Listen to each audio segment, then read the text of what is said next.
A good evening and a very warm welcome to this live cast from Pakhuis de Zwijger. My name is Jurgen Chonnafong and I will be your moderator tonight.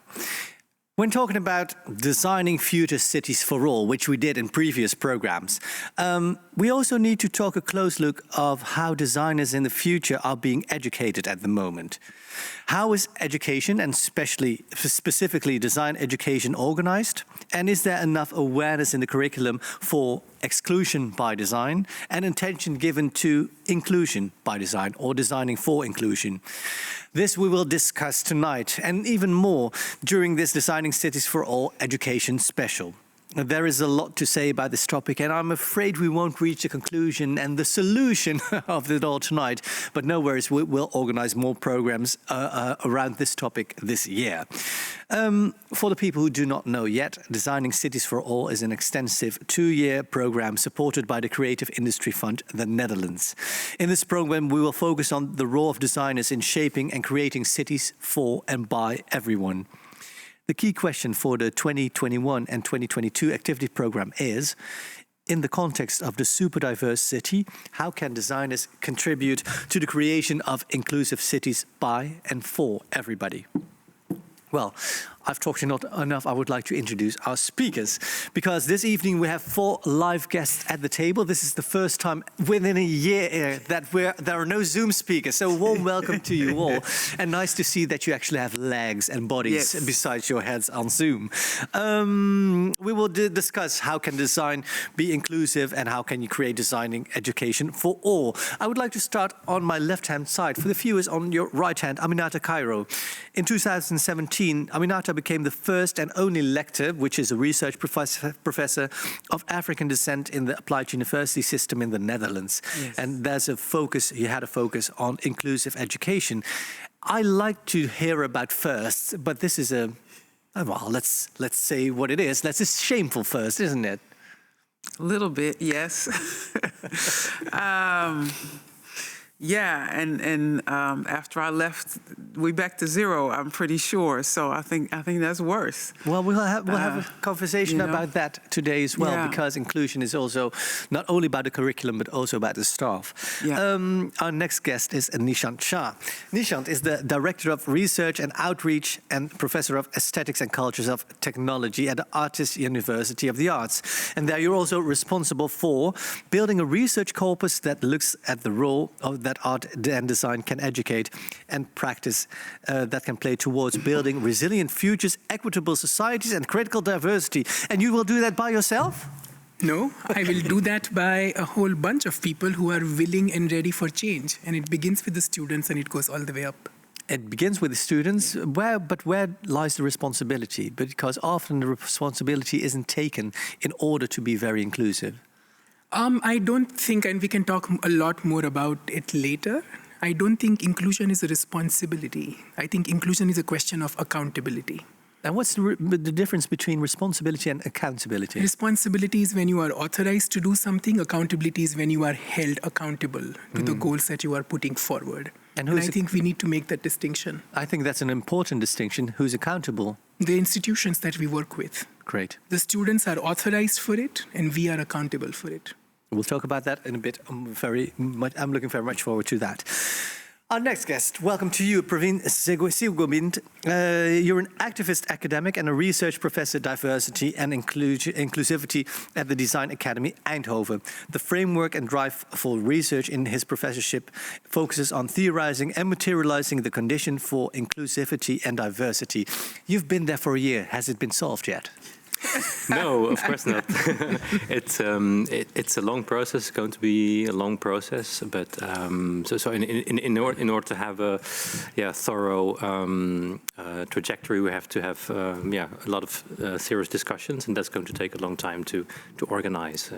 And the process was quite difficult because of the Corona measures, where you couldn't actually meet the people. Sure, as well. Yeah. So I started last year, and in the midst of the pandemic. So it's fortunately now things are slowly changing, and we're going to we'll be able to meet again as we did before. Yeah. Great. And so, Khatib, for the past 17 years, you've worked with or for over 70 organizations. You've been quite busy, actually, to advance their efforts on innovation, strategy, storytelling, diversity, and inclusion. And currently, you lead a program on systematic change at the Amsterdam University of Applied Sciences, and you instruct courses on diversity and inclusion. You've been working in the field. Are you disillusioned yet? Well, I am optimistic. Let's put it like that. How difficult is it to stay optimistic? I mean, we talked about the first professor of African descent, Yeah, it is hard. It's hard, especially when we talk about, let's say, organizations. They approach you and they're like, we need a solution now. Yeah. In 1 day training. You're like, it's hard like that. Yeah. And so also, like when we talk about education, it's people need to understand that things take a long time to build trust. Yeah. And then to work on things, and slowly things can start happening. Right, and that's what Praveen also said. It takes a long time, but we are also impatient. Aminata, can I start with you? Sure. After your spell as a lecturer, you started working for yourself, and you're a much sought after speaker, and we've invited you with your experience here as well. Amongst other things, Now you are an expert on inclusive education. Can you tell us a little bit what the state of the education is in regard to inclusivity and diversity, in the Netherlands at least? Okay. I think we're at the point now where there is quite a bit of awareness that something is awry and that we need to do something differently. There's been enough research, but mostly, and you mentioned it too, it is the students who are speaking up and who are shaking things up and saying, okay, you've got to do better. And so, the staff is like, but so that awareness is there, but now we're at the point, okay, but how? Yeah. That's the thing, but how? And all the theory is nice and all the but now it's like, take me by the hand and show me. And that's what you hear a lot. Okay, we know we want to get there, but we don't know exactly how to get there. But that's difficult because there are a couple of things happening. The awareness is there, but the willingness to change the institution, which is the meaning of diversity and inclusivity as well. It's not window dressing. It's not having one black teacher there, one Asian teacher there, and a couple of students, and then we're there yet. No, it's about the whole institution. Right. Am I right in saying institutions are not prepared to do that? Sometimes they think they are, but they're not. So the deep level of understanding of what it really takes, the people are very well willing. And then it's like, okay, if you really want to do this, it requires this, and then it's like, oh, wait a second. Because you're talking about some deep-seated fundamental structures that are going to have to be shaken up. And this is what I've done for 10, 20, 30, 40 years, and I finally know how to do it right, and this is my status, and this is everything I know. And now you're asking me to do this. And that's uncomfortable, that's scary, I don't really want to do that. Now, I don't mind the whole inclusion thing, but if it requires all of that, then, yeah. I see people nodding in agreement here at the table. Nishant, what could you add on that remarks that Aminata made? Well, I do want to begin by saying, Aminata, your work has been inspiring. So what I'm going to do is going to be perhaps adding on to it already in terms of the knowledge that you embody. I think one of the biggest problems that we have is that when we ask the question of can our educational institutions be inclusive, is that it's a wrong question to ask. Because implicit in that question is the fact that we are addressing a failed education system. It's a system that has failed to do it. And almost every solution and every tweak that is proposed is to preserve that system and then do something extra on top of it. Yeah. And I think what we are seeing on the ground from our students is they are saying, this system is failed. How do you begin with acknowledging that? And that's no longer an individual university or an institutional space. It goes all the way up to the level of public policy about the role of education and the ways in which the sector works. Yeah. I can just give you a very, very brief example saying when I joined as the member of the executive board at ARTES, and the first Vereniging Hogescholen meeting I had to attend after spending 36 days in the Netherlands, they expected me to read 300 pages in Dutch and then come and engage in 2 days on deciding policies on how my university is going to run with no translation offered.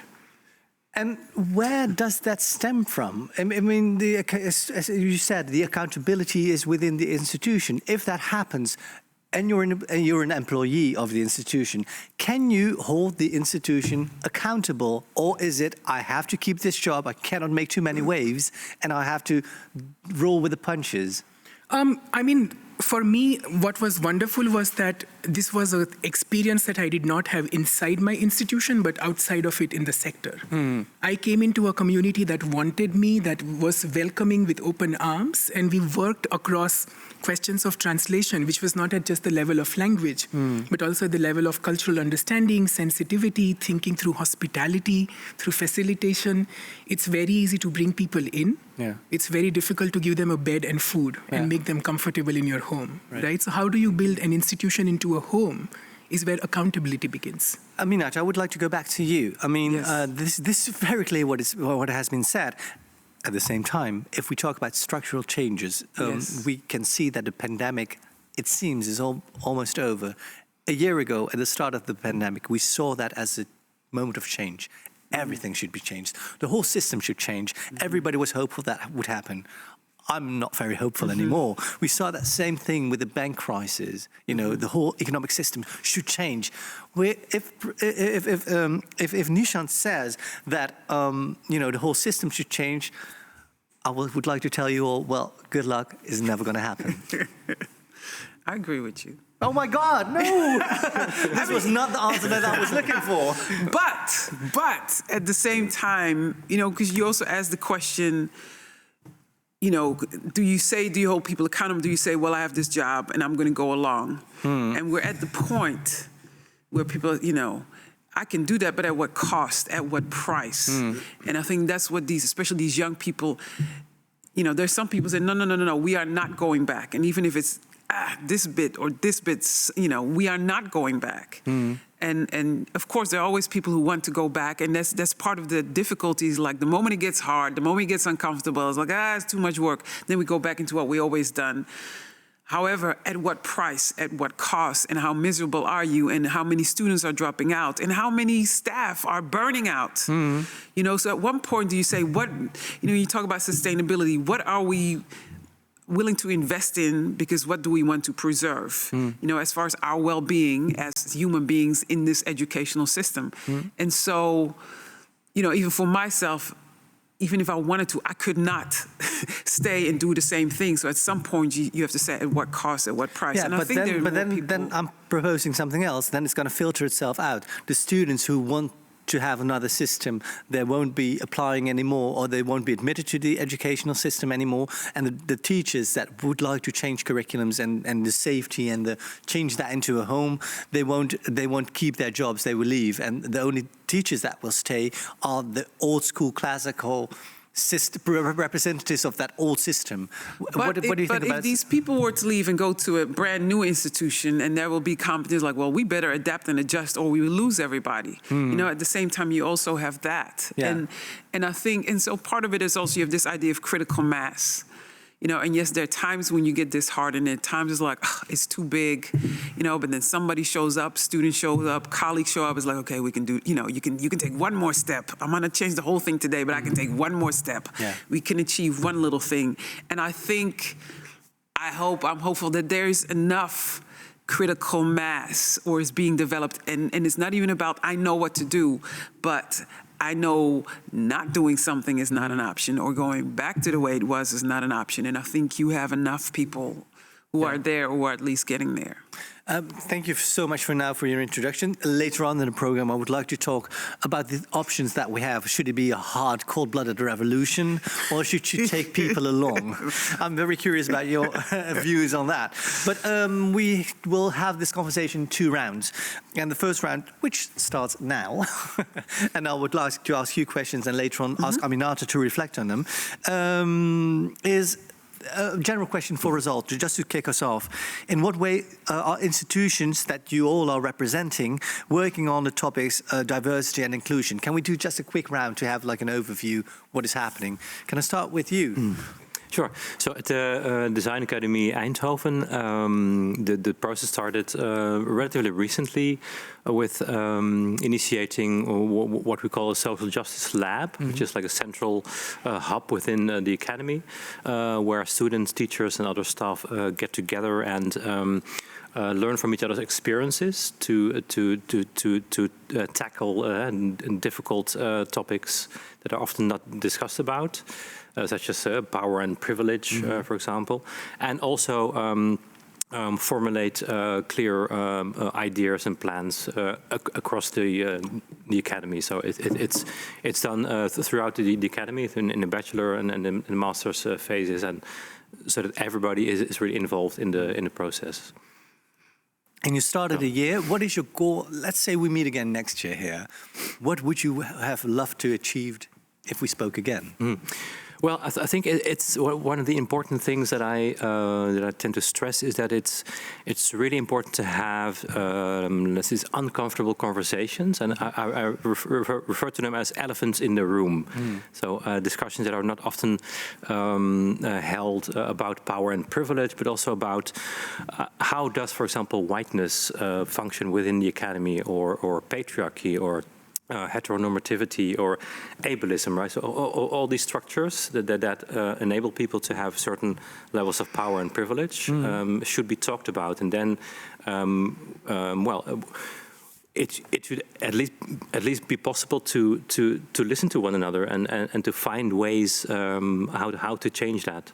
And if you talk about the elephants in the room, if you talk with students who are often quite young.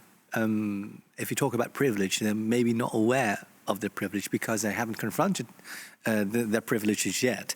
Or if you talk about staff who are not able or who do not want to confront their own biases, how do you take them in that safe space where those biases are being discussed, and that how can you change attitudes? Because I don't think you can change behavior, you can maybe change attitudes, but how do you go about it? Well, I think one important way is to show that it's important to see other people through their perspectives, right? So, for example, for people who have been, let's say, overrepresented within the institution, let's say middle-class white men, for example. So we should take a step and teach people to see other people through their eyes, and so to see that there's a lack of privilege, for example, that is preventing people from climbing the social ladder or from being asked into a certain position, and so. That is a first goal to try to be empathetic and to listen really carefully. I would say. And listening is key. Listening is a skill, and it's a difficult process. But it should really take you to a place where you can just be silent and hear somebody talk about or complain about a situation without being judgmental. First of all. Yeah. I will have some questions about that a bit later as well. But Nishant, can you tell us a little bit more what you're working on and how you go about it? I have a feeling that we are all going to repeat each other a lot when it comes to it, because the methods and the approaches are more or less clear. Okay, then just to prevent that, I've got a question for you. Sure. As long as labs are being created, as long as several divisions are being created that are made responsible for diversity within an institution, that's the barrier for it to happen integrally in the whole organization. What would your response to that be? I think one of the things that we need is actually a language to talk about what is happening. So yeah, it's important to have uncomfortable conversations, and we are working on a project called Building a Baseline of Discomfort. Right? Where is the threshold where I will no longer be able to step over without making myself uncomfortable to speak about it? And it's not a question of political will or desire, it's a question of language. We frame these questions in such incredibly polarized forms that an institutional, structural, and historical critique becomes an attack on the people who are a part of the change process as well. Right? So we are trying to figure out, how do we build a lexicon of change? How do we build a language where it's not you versus me, but you and me versus something else, which is the problem? And I think that's where the beginning point is. So it's listening, as Praveen says, it's listening with a purpose. It's a listening which helps establish that you and I have more in common in the goals that we have and the aspirations that we have, then the difference is that we are kind of being boxed. But the problem into. is the question, who should change? Should the new person change and adapt to the old institution, or should the old institution change and adapt their systems to whatever a new person, new in quotations, needs? But that's precisely the binary you want to step out of. Right. I mean, if post-colonial theory has taught us anything, it is that the colonial experience changes the colonizer and the colonized in profoundly significant and intertwined ways. Yeah. So when we're talking about a change practice, I keep on working with an incredible set of students who have organized at ARTES, and they call themselves HALT, that they are hungry, angry, late, and tired of waiting for change. Right. And we continuously have conversations of how we are working through principles of restorative justice rather than natural justice. But HALT is a very good example, because there are people that are hungry and tired of waiting, and there's this institution that moves very, very slowly, like an oil tanker almost. How do you bring those two together? Because you say let's create a language that is not polarized, but the society and the system that is working now polarizes. It's just the symptom of a deeper lying problem. And how will language help that? There are many different approaches to it. At least the thing that I believe in very much is that change begins with narratives of change. And if you don't have the language to build the right narrative, to ask the right questions, you're going to end up reenacting specific kinds of power inequalities all over again. And for all of us who do not yet want to buy into the accelerated timeline of Twitter activism, social change is slow, it's painful, and it's circular. You take 2 steps forward, and sometimes it's 3 steps backwards. But the fact that you made those 2 steps forward is already a good beginning point to start catalyzing. Anybody who wants the solution tomorrow is just not going to get them. Right.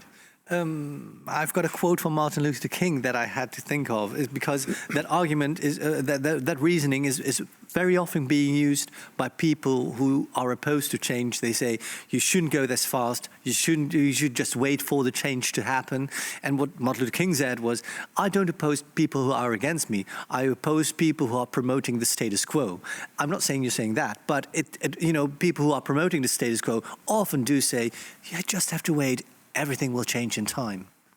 But that's perhaps precisely a question of language. It's how do you frame the narrative correctly so that you think about circularity and unevenness and temporality of change practice, and you find a language to address it. Because there is a certain tendency right now in a lot of social activism around the world, not just within academic institutions, to give into the politics of despair. There is a lot of currency right now in engaging with that despair. And I refuse to engage with that, because the only alternative to despair is apathy.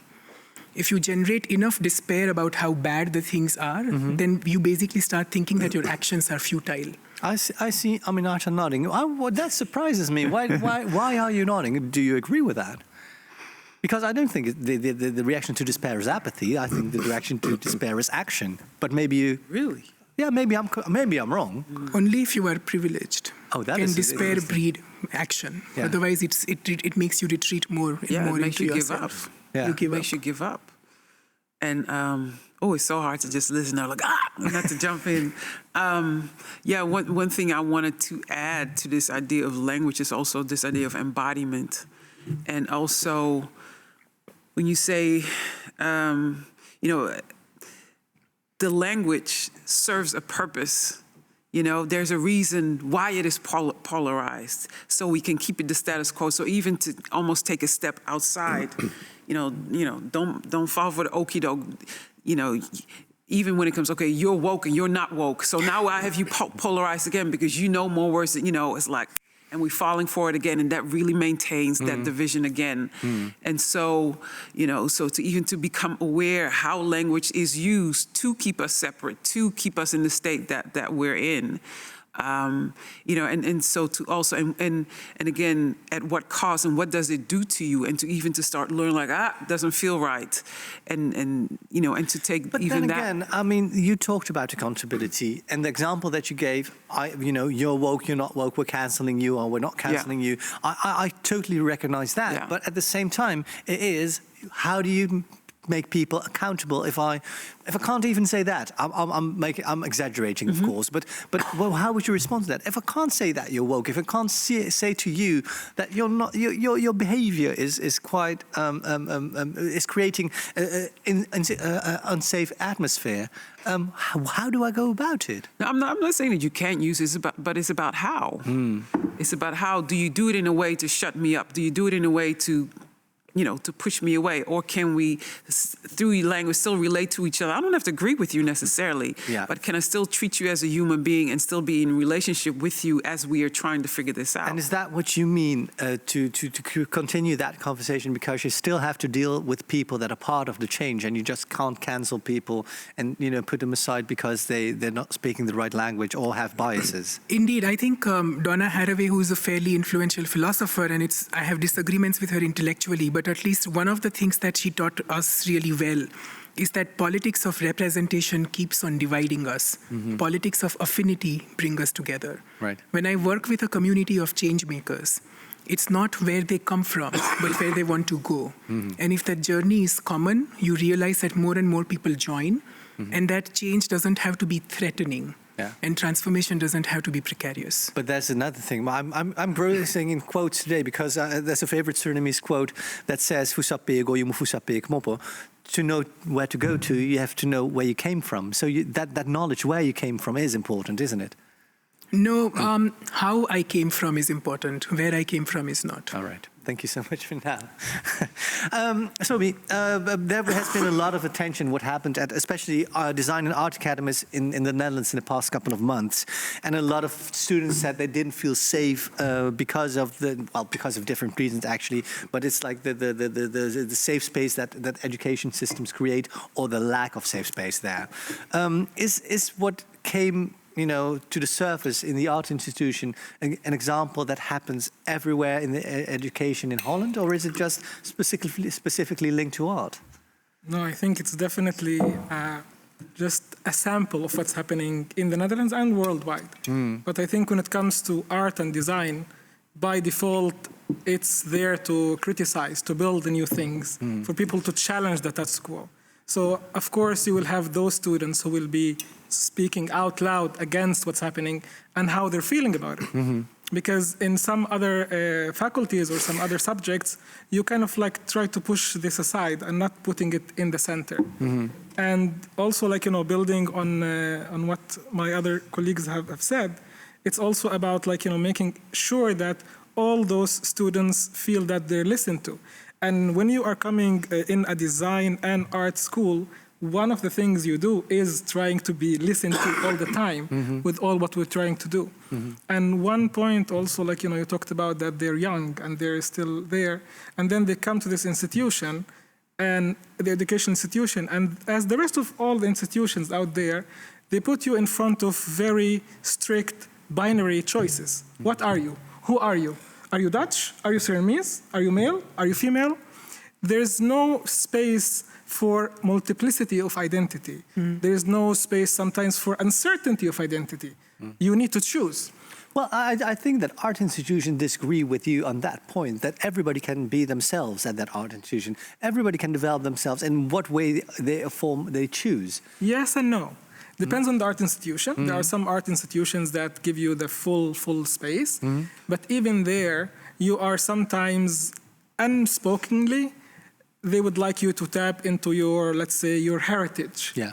But you're like, okay, well, I am let's say, half Turkish, half Dutch, but I feel in this situation more Dutch than Turkish. But you're not allowed to talk about that. No. You should be more the Turkish, or to fill some, some space, or to tick some boxes. So what you're saying is that you have to put the student central in an educational system. Why hasn't it happened yet? Because the education institution, the bigger picture, is very much about categorization. Which faculty are you? Which department are you? Which subject are you? And then who are you? And then again, we talk about the identity and the choice of the identity without really allowing people, we're basically following the old psychological approach about identity. So the very first approach came with Freud, who said, you build identity when you're born as a child. And then basically his student said, no, you build identity when you are a teenager, and then you have it, that's it. And this is basically what we're following since the 50s. And we are not there yet. We're not taking it in as institutions and sometimes as people, that we continue to develop and change our identity according to situation, according to people around us, and so on. So when it comes to that, you won't feel that this is your home, as Nishan have mentioned, because that feeling of home, that feeling of belonging, is what gives you as a student feeling, this is my institution. But if you don't feel that, you're like, okay, I'm here for 2-3 years, I will protest what I can, or maybe just keep quiet, finish my degree, and goodbye. And so if you and we can develop it more as a feeling of home and feeling of trust, then we can reach that situation of changing the system slowly and steadily. Right. And part of the system is grading as well. I mean, you are constantly being judged. People are constantly looking at you and your work is being judged, whether you're in an art institution or a different kind of institution. Is that something that should change? Because, you know, from government, people want to see results, and the best results are expressed in high grades. What is your position on that? I think it's safe to say that in recent years the focus on output has been strengthened, right? And so the time and energy students have to organize to get their degree, and so there's a lot of pressure because of that, and that makes that, for example, people don't tend to organize in social forms, or, for example, to change things, because you're constantly being pushed towards, working towards your degree and getting high grades. So there should be a moment when people just stop for a time and think about their own social structure and how it operates within the institution, I think. Right. But what steps should be taken if it, I mean, is it possible to be less output driven, because that's a rule that the government gives the institutions. Sure, yeah. What can you do against that, to protest that? Well, I mean, it's not mutually exclusive, right? So, I mean, of course, you are part of a system that is focusing on output and on getting your degree, but on the other hand, you're also part of a social organization, and we're all human beings dealing with all kinds of levels of stress, for example, or microaggressions, or all those things we encounter on a daily basis. And so it's really important to take that into account and to talk about issues that arise. And I think the past couple of months and years have shown that there's a lot that is wrong and unequal, and there's a lot of inappropriate behavior. And so these issues should be put on the table and in a transparent way, I feel. And be addressed. Yep. Aminata, I would like to give you the floor to react on what has been said, because quite a lot has been said just in this short while. We've got a system that actually doesn't work, and that should change. Right. Institutions itself are not inclusive, and they don't take care of the students in a sense to create a safe space and have them explore their own diversity within the realm of their studies. And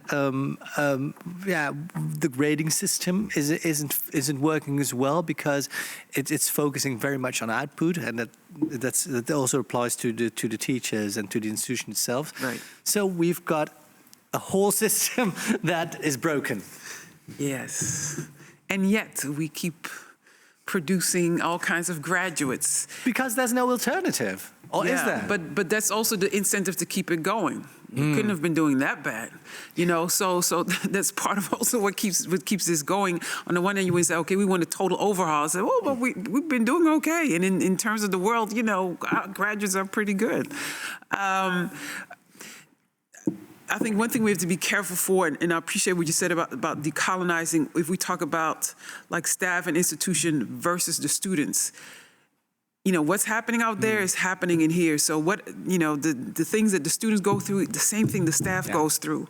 Yeah. So we cannot look like, "Oh, how come these staff are not doing?" If they don't feel safe, if they, then you cannot expect them to create safe spaces for the students. If they don't feel heard, guess what? They don't know how to listen either. Yeah. So that's part of the essence of how you relate. And Just to focus on that as well, in another debate I heard, it's also about the structure now of how teachers are being connected to the educational systems. Yes. Teachers very often only work, limited time amount of hours, 10 or 15 hours, and they have to make the money somewhere else. Yeah. That also doesn't give them a position of power. If you want to change, if you're with the students and you care for change, it's not there because you don't have the leverage in order to make a change. But it's not just about power, it's also about validation. Do you feel at home? Yeah. Do you feel like you belong? Do Yeah. you feel appreciated? And that affects everything else. Does the support staff, the non-academic staff, do they feel who are supporting the teachers? So it kind of perpetuates itself. And so what Praveen was talking about, that really touched me, again, these structural issues. When you talk about degrading, it's not just degrading, but the reward system as a whole. I've heard staff and faculty say, they want me to do all these things for these students, and when I get supervision, it's like, did you do the test? How many tests did you do? Check, check, check, check, check. It's like, you want me to do all of this, but the feedback that I receive about my work, it's also a checklist. So are we willing to disrupt some of these structures? That's basically what it comes down to. And that's how I would like to start the second round of the conversation about changing curricula and changing the system as well. Let's start with disrupting the systems. Yeah. How do we go about it? First, to prepare people that it's not going to be fun. Because everybody's like, sure, and it's like, oh, but it doesn't feel good. So, and can then you give we an stop. example of a school where that happened? Just like I said, once you become a professor, 10, 20, how many years have you invested? So your whole identity is tied to that. And you also teach the way you've been taught. And now you want me to listen to students. Now you want me to take, I'm going to teach this way, the way I think is right. And now you come up with all these new rules. And there's nobody teaching me how. And that's expected of me. That when Samuel, I'm not sure if I got his first name, but Paty, the French teacher, was murdered in France. And so the teachers here, okay, on Monday, I want you all to address this with your students. And it's just like, what? How? I don't even know. I don't even process what this does to me. What do you want me to do? No instruction, no guide, nothing. I want you to address it. And at the same time, I do understand that it's a topic, that comes from society that needs to be addressed. But who can we go to in order to get that knowledge to know how to deal with it? Or are we allowed mistakes? Yeah, but sure. But again, if you're the one who's giving the instructions, you also have to offer them the helping hand or the information, or even to be sensitive enough that maybe my faculty is also suffering. And it's very easy to say, okay, discuss it with your students.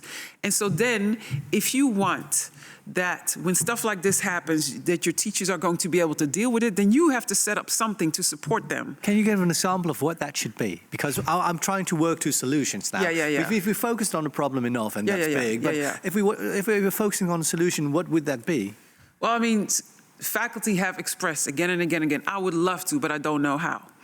Okay, so what are you going to put in place so they can get a how? So they have somebody to talk to and don't feel degraded or incompetent, or, so what kind of will you offer that's also safe for them to say, you know what, I really don't know. What is that? What is that? Well, you have to sit and listen to your faculty, and then you can figure it out together. But you also don't listen to the faculty to begin with. So those lines of communications are important in order to establish systems that provide ways to develop new ways of and teaching. also this idea about where's the knowledge. You know, where's the knowledge? You know, just because I don't have the answer right now doesn't mean there's no knowledge there. But are you patient enough to sit and let's brainstorm? And I know my teachers know a lot. They know something. You know, they might not put it together, but the 4, the 5, the 6 of us can get somewhere. But are you willing, as an administrator, to take the time to create that space? And again, where we can explore, experiment, figure some things out. This worked, this didn't work. But let's ask that, Praveen. You're setting up this social justice lab. Where is the knowledge to create that within your education? Well, actually, I think we can learn a lot from experiences in other countries, for example, where diversity politics has been on the table for a much longer time. Where should we look for that? Well, because we don't have to invent the wheel again. No, where? Can you give us examples? I'm sorry. Well, for example, in the US and the UK, I know that at the universities people have been working on this for a longer time, and so people have been. And what have they done? You know, in practice, what have they put in place that worked? Well, I think it's really important to avoid, first of all, that you're going to focus on some kind of a superficial policy for your institution. So. Oftentimes, the response has been to look at website, to look at our representation, and to have, for example, some people of color on your website, and then you're doing okay, diversity-wise, right? We got 3. So you really have to be honest and look, for example, at the question. Well, how many people within the board or within the higher echelons of your institution are white, for example? And so those discussions have to be organized in a sustained way, in a continuous way, actually. So don't organize a workshop every year, but really focus on, we just talked about belonging, for example, and belonging is a very, very important concept here, because when people don't belong to an institution... How do you create belonging to something called as an institution? Sure. Well, I mean, you can, for example, really critically look at the way or that courses are being taught. What kind of methods do you use? The curricula, of course. What frame kind of reference, textbooks? maybe, or the canon that is used? What frame of reference is being used to represent quality? Yeah. But because, I mean, it's obvious that many of these methods have been pretty, Dutch or Eurocentric or Western, for example. And if you open this up to other perspectives, you offer other ways for other people to connect to and create a greater sense of belonging. Just 1 second, because I would like to continue about the courses and how to set up and the frame of reference. But first, I would like to address what you mentioned briefly about the board of directors, for example. And I'd like to go to you, Sobi, because what you said is that the focus on you shouldn't always focus on competence. You should focus on different competences, and that doesn't always equal a diploma for something or a degree. Can you, if you take that in regard to the board of directors, for example, or about teaching staff, how do you go about it? Because it's always been said we go for quality, and quality is being represented by the degree that you have or the network that you're in. How would you approach that? Well, I would always actually challenge that, because people always say, we hire on the basis of merit. And you're like, great, have you heard about the Curtin case in the 60s? And that's an example I always What give. is the Curtin case? So it's a case where basically they looked at why orchestras in the US are basically 90% men. And they went to orchestra directors, and orchestra directors were like, we would hire women, but they're just not talented.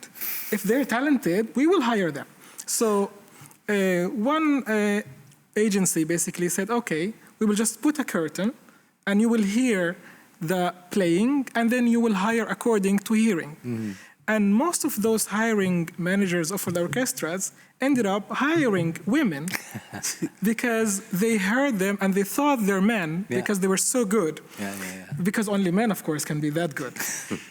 And this is, it's easy to do it maybe with the music, but with other things, it's much harder. No, but it's an example of biases, that you're biased, that some form of merit represents quality. That's what I wanted actually to connect, like the bias with merit, because it's always comes like, to this place of people like starting with there, like we take students or we recruit students according to their degrees, or we get people on board as staff because and due to how they have done before. And we don't take the whole picture into perspective. So one of the things, for example, we're doing now in my department at Havia is saying, okay, we'll focus on the motivation. Yeah. We don't care which degree do you have. We don't care how many years of experience do you have, only in my department. It's not in Havia, it's an experiment for 10 years for now. And we see a great way of working between those students, because you will have in the same group of students people who just graduated high school and others who have 15 years of experience and have been in the market, but they would like to, let's say, have a new direction in their career. So we see that, but then to make that into a whole organizational, let's say, policy, it doesn't definitely take time sometimes. Yeah. And to reach it to the board of directors, it might take many more years. But it is possible in your opinion? I think it is eventually possible if we start also looking at different layers of diversity as well. Because we now put a lot of focus on correcting a lot of things that happened basically in the colonialist era, which we should do, of course. But many times we also end up basically taking the most privileged people of the groups that have been, let's say, colonized or marginalized throughout the years and the centuries. So we need also to understand that there's always a power dynamic that's happening, and it's always easier for us to just accept people who are similar to us, maybe not color-wise, but sometimes mentality-wise, because they have getting the same opportunities as us. Yeah. So you always go for your own group. Yes. And Nishant, I saw you nodding when the different layers of diversity were being mentioned. What is your connection to that theme? Primarily just really at a very simple level, building on what everyone has said. We need to figure out what is incentivized and what is counted, right? So can you elaborate? What do you mean by I that? never doubt that any student or faculty or academic staff in my university does not want to work for the values that we have built into our strategy plans, right? But when you look at how teaching hours are counted, they are counted based on number of hours spent in a classroom, number of hours grading, number of hours doing supervision, and then you are out. So one of the things that we did, for example, when we set up the graduate school at ARTES, was to say, no, let's try and figure out 5 different layers where my faculty and staff work. So yeah, if you are a research professor, 40% of the time is for research. But I actually want to build indicators saying 30% of your time is for community building. I want to acknowledge the fact that there is a second shift of labor. That's what Lisa Nakamura calls it, right? There's a second shift that is happening. How do you incentivize it? How do I quantify it? How do I acknowledge that there is an enormous amount of emotional and embodied labor that the faculty and the students are putting into creating this transformation? The third one was to, in fact, facilitate networks. It's very easy to look at people and saying, oh, you have not professionalized and you have not changed. But if I do not put the resources for you to travel, to encounter, to go into those spaces where you confront a different kind of reality, how do I expect you to bring it back? So it's really putting together a process where an institution can care. And while the institution is a cold space and its language is often resources and money can be translated into transforming and giving that space. And so that's what maybe Aminita was saying, right? That's where resources are. It can't be about having a training session once a year, as Praveen said.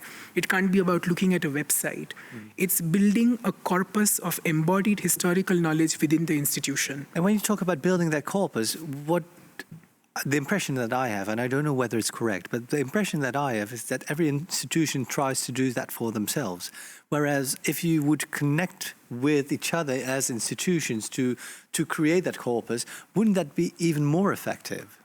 Oh, your laugh is quite suspicious. Oh my goodness. For sure. I mean, it's possible, but that's not how this very small country's very small education system is organized. there is continuous competition which is being introduced, so that it's your students versus my students, my research grant versus your research grant, my ERC application versus yours, and there is no need for it. But the president of my university, Marjolein Broussard, is right now on the chair of the committee for the Vereniging Hogescholen on Internationalization.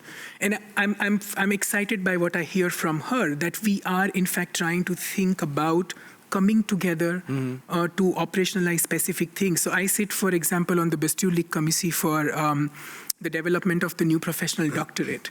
And one of the first exciting things that's coming out of it is that we're trying to think of a national professional doctorate for the arts, where all the art institutions come together, rather than again competing and saying that's your PhD student, that's my PhD student, and making them fight. But maybe Praveen can speak more about it, because on the OBK, where he's sitting with another of my colleague, Mark Baumeister, they've been talking a lot about bringing these things together at an institutional level. Yeah, so I think the important thing is that a lot can be learned from experiences on the different institutions. And so when in the past 1.5 or 2 years, the so-called scandals, or I would say the structure of inequality actually came forward and was being published in the news, it was clear that these issues are structural and don't just operate, randomly within one institution. So, because some institutions have been doing diversity politics or a serious effort towards it for a longer time, I think it's really good to learn from one another and to see what can be the productive ways to go forward. So, yeah. Sobi, is that because that laugh? I still remember your laugh. Is that something that's realistic in order to? No, my laugh was actually because even if you look within one institution, in different faculties, it's already different worlds. Yeah. So to think about building it across institutions, it's a massive, I would say, undertake for any organization or any person or any diversity officer or department even. I think it's really going back to the basics, as we just mentioned before, listening, having people just tell what they feel, what they need, taking that into consideration, and making plans, showing to them, is this what you said? Oh no, okay, let's do it again. That's showing to them the accountability that you mentioned as well. And it's really it's that simple, but that complicated, but it doesn't really need a lot of collaboration that we think that it's so hard and so impossible. It is possible. But even when you say it's that simple but thereby that impossible as well, institutions are looking for ways how, because I can give you a straight how. A very straight how, and I will start with an example actually, outside a little bit of the education world. Deloitte in '93 decided we need to hire women. The CEO just woke up one day, we need to hire women. They hired women, but after 2 years, 100% of the women left. None stayed. Because all of them were hearing all the time, you were hired because you're a woman. They didn't feel at home. They didn't feel like that they belong. And then they said, okay, how we can make that sustainable? So they started more to create ambassadors of diversity in each different department, in each team. And then when you have those ambassadors, they meet once a week, and then they talk about what happened and what's happening and what are the efforts of my team and my department for that. What's happening nowadays in design institutions and in education and even in organization in general, they hire one poor person to be the diversity officer, and that person would need to do everything around diversity, but it doesn't work that way. One day a week. Exactly. and so, one of the things actually that also showed that it doesn't work, diversity trainings. They don't work. They don't work. They don't work. And so when you are aware of your bias trainings by the diversity trainings? Because when you are becoming aware of your bias, you start making a rabe around it. You start knowing which words not to use, which things not to say when that person is approaching. You don't really go for the core. You start addressing the symptoms. It's all about And what is the core? The core is, again, listening, back to there. Because, one of the things when I teach the course about diversity, I try to build first, a little bit of safe space and then let people say something. And in one or few cases, people said, yeah, diversity is the code name for anti-white. Let's be clear about that. Yeah. Or diversity is basically threatening my own position, my own place. And we're talking about staff here, not students.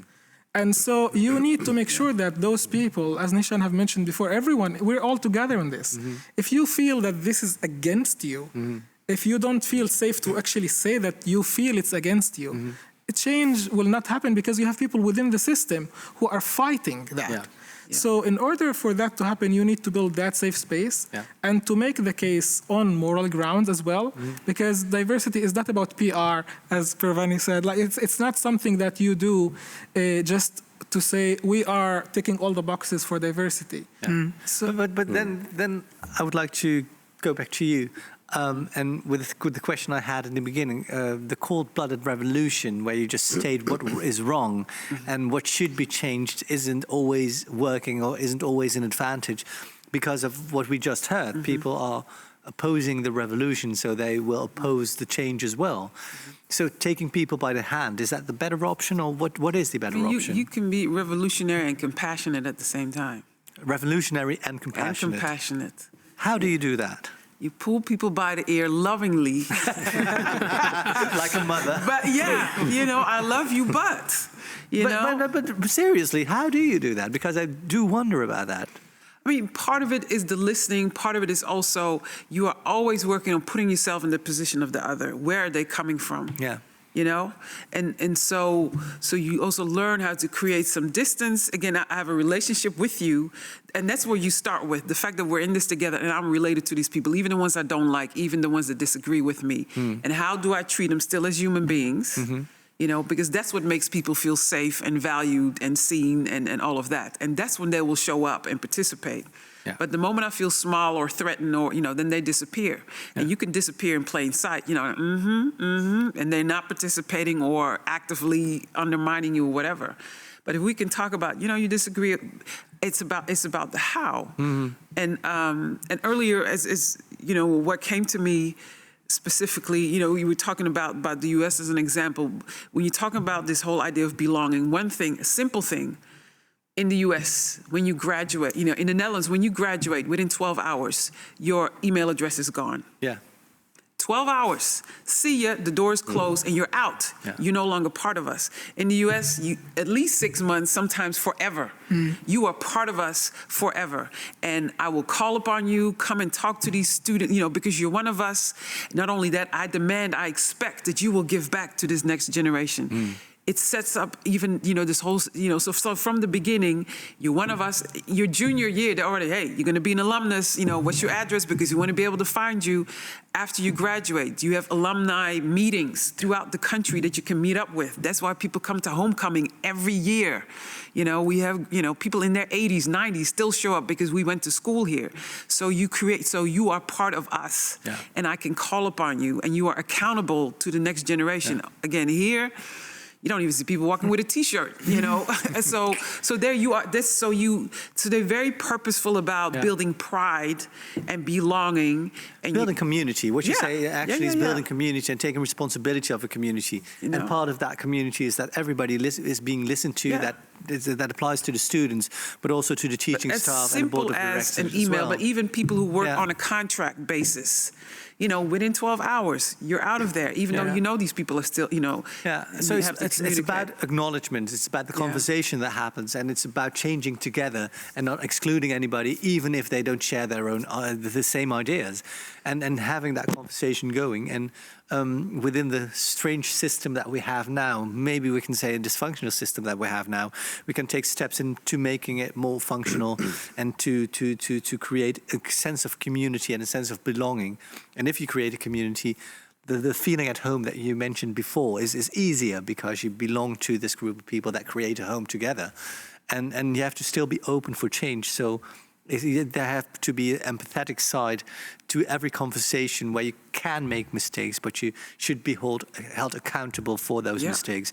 And the institution itself should be held accountable to see whether the community they created is safe, feels at home, and is welcoming as well, and doesn't put its responsibilities for the problems that they have to one or two people that are responsible for the whole institution. And I think in an academic setting, especially where we so prize ourselves on this whole intellectual process, to say, if we're going to do this, you're going to feel some stuff, and it's going to feel uncomfortable. Let's be clear about that. Not, come on, let's go. Yeah. Because that's where, especially in academic settings, where it goes, like, the moment it goes there, then we stop and everybody retreats. Yeah. And that's part of it, that is a given, and that will happen. And that's what people also need help with. Sometimes, especially those, who have established themselves, because they have to be vulnerable. Yeah, and it's what you mentioned as well, is that just don't dump change on people and make them responsibility for that if you don't show them how. Yeah. We've come to the end of this program. This went very fast, but I think a lot of important stuff has been mentioned as well.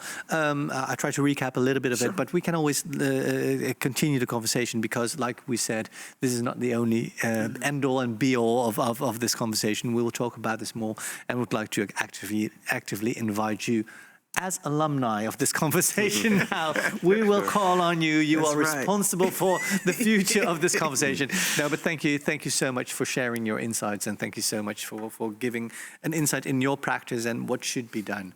And that leaves me to close off the program. After the summer, we will be back with more programs about designing and education for all. If you have any ideas about topics or something that you heard about today and that you would like to share with us because you know somebody who knows about that area, please take in touch. Keep in touch. Call us, email us. We can be reached at volkert@dezwijger.nl. And with the Designing Cities for All series, we still have some episodes left before we go on a summer break. And please check the website of Pakhuis de Zwijger about our programs. And if you would like to join our student book club because you're a designer to be, or you have the aspiration to be a designer, please join us. We will select 25 young designers to be who are working towards making cities more fair and inclusive. The selected book this time is The Precipice file from Toby Ord. And at dezwijger.nl/magazine, you can find more information about that. Again, thanks to all our guests, and thank you to you for watching this program. I hope to see you at the other Designing Cities for All programs. Bye-bye.